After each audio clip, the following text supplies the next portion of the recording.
आप सभी वैष्णवजन को श्री हरिवंशी श्री सद्गुरुदेव भगवान की जय हो। प्रेम सत्संग सुधामाला। जरा सोचिए, एक दिन तो सब छूटेगा ही। फिर इससे बड़ी मूर्खता क्या होगी कि हम इन अस्थिर नश्वर पदार्थों के पीछे अपने अनमोल जीवन को व्यर्थ खो दें। पर वर्तमान में तो खो ही रहे हैं ना। विषय अनादिकाल से अनंत जन्मों से मन में धसे हुए हैं और मन एक बार भी भगवान में नहीं फंसा। अगर मन भगवत प्रेम में एक बार भी फंसा होता ना, तो शायद इस तरह जबरन मन को नहीं लगाना पड़ता। एक अकाट्य नियम है, मन से एक ही काम होगा, भगवान का चिंतन या विषयों का चिंतन। आप सोच रहे होंगे कि अभी भी तो हम भगवान का भजन पूजन करते हैं, तो ये भ्रम है आपका। क्योंकि अगर भगवत चिंतन होता है तो जगत के निर्वाह में औपचारिकता मात्र रह जाती है। इसका उदाहरण भी समय समय पर हुए भगवत प्रेमी भक्तों के रूप में हमें मिलता है। पर अगर भौतिक जगत का चिंतन है तो आपका भगवत प्रेम औपचारिकता मात्र है, और इसका उदाहरण आप स्वयं ही हैं। क्योंकि लौकिक विषयासक्ति की वजह से ही तो आपका मन अनादिकाल से विभिन्न योनियों को पार करने के उपरांत भी आज भी आपको विषय में ही उलझाए हुए है। पर ये बात भी आपके विश्वास के ऊपर ही निर्भर है कि आप इसे कितना मानते हैं और कितना कर पाते हैं। आपको विश्वास कोई और कैसे करा दे।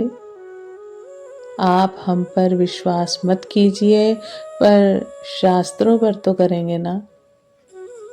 यदि शास्त्र पर भी विश्वास करें तो शास्त्र इस सिद्धांत से भरे पड़े हैं कि भगवान सर्वत्र है, हरि व्यापक सर्वत्र समाना। प्रहलाद के लिए वे खंबे से निकल पड़े, उसी प्रकार सच्चे विश्वासी भक्त के लिए आज भी खंबे से निकल सकते हैं। आपके मकान के प्रत्येक खंबे में भगवान है, हर दीवार में भगवान है, हर जगह भगवान है। श्रीमद् भागवत गीता में स्वयं श्री कृष्ण भगवान ने कहा है कि यो माम पश्यति सर्वत्र सर्वं च मयि पश्यति तस्याम न प्रणश्यसि स च मे न प्रणश्यति। जो पुरुष संपूर्ण भूतों में सबके आत्मरूप मुझ वासुदेव को ही व्यापक देखता है, जो पुरुष संपूर्ण भूतों में सबके आत्मरूप मुझ वासुदेव को ही व्यापक देखता है और संपूर्ण भूतों को मुझ वासुदेव के अंतर्गत देखता है, उसके लिए मैं अदृश्य नहीं होता और वह मेरे लिए अदृश्य नहीं होता। भाव ये है कि वह मुझे देखता रहता है और मैं उसे देखता रहता हूँ। जब तक आप विषयों में ना फंसाए रहेंगे, तब तक भगवान मन में क्यों आने लगे।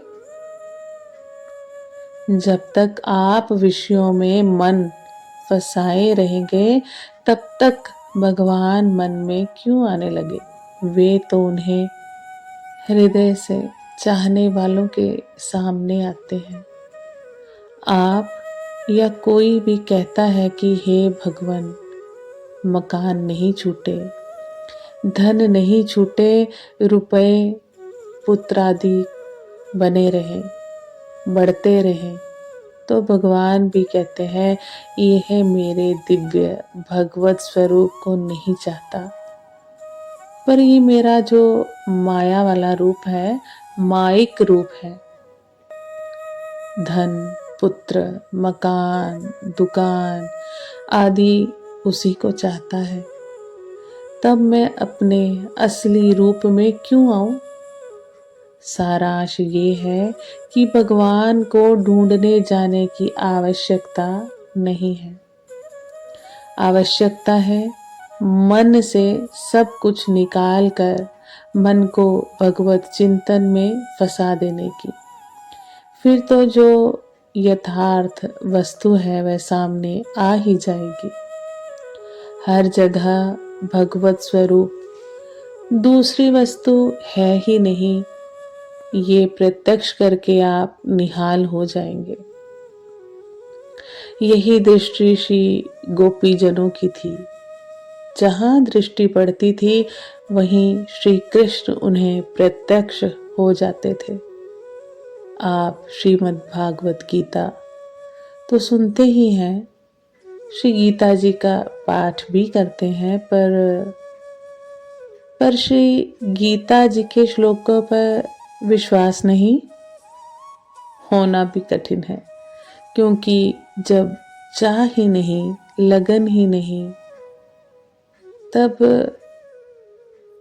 हो कैसे, तब विश्वास हो कैसे? मन में लगन हो तब तो भगवान के सामने रोए।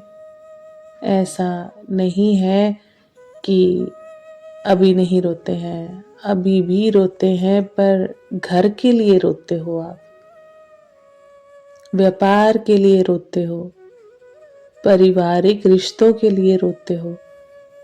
आपको याद भी है कि कभी आप भगवान से प्रेम ना कर पाने की वजह से रोए हो? उनसे ना मिल पाने की वजह से कभी रोए हो? याद है क्या? अभी तो भौतिक विषयों में सुख दिख रहे हैं। भगवान के ध्यान की बात सुनने पर केवल मुंह से कहते हैं कि हाँ अच्छी बात है, पर वास्तव में औपचारिकता मात्र है। हृदय में विश्वास ही नहीं है, प्रेम ही नहीं है। नहीं तो विषयों से नहीं छूटने की वेदना से मन 24 घंटे रोता रहे। आप इस बात का अनुभव करते होंगे कि जब जब आप भगवत भजन, कीर्तन, तीर्थ आदि में भगवत दर्शन करते हुए भगवत प्रेम का अनुभव करते हैं, तब मन शांति व आनंद महसूस करता है। पर आप जब जब भगवान से हटते हैं, दूरी बनाते हैं, तभी मन में बेचैनी, अशांति, क्रोध अपनी जगह बनाने लगते हैं। एक बार नहीं, बार बार यही बात होती है, पर फिर भी मन विषय के मैल से निकलना चाहता ही नहीं। बड़ी दयनीय दशा है। अभी तो इंद्रियां काम कर रही हैं और थोड़ी बहुत साधना भी हो रही है, जो बढ़ाई भी जा सकती है, जिसमें आपकी लगन अनुसार सफलता भी मिल सकती है। मान ले कुछ भी सफलता ना मिले, फिर भी रात को सोते समय ये अपूर्व शांति तो रहेगी कि हमने इतनी चेष्टा कर ली।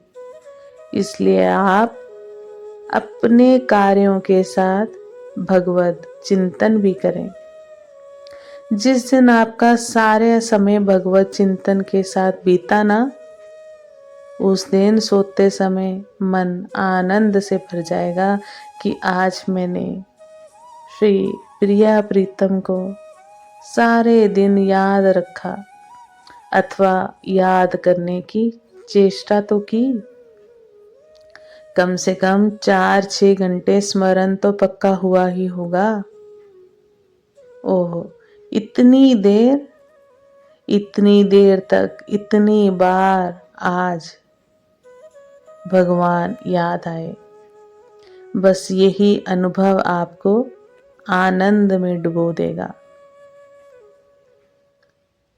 श्रद्धेय श्री राधा बाबा जी का बहुत ही सुंदर प्रसंग, इसको हम बार बार सुने और मनन और चिंतन करके इन सूत्रों को अपने हृदय में गुरु कृपा से उतारने का प्रयास करें। आप सभी वैष्णव जन को श्री हरिवंशी श्री सद्गुरुदेव भगवान की जय हो। जय जय श्री हरिवंश।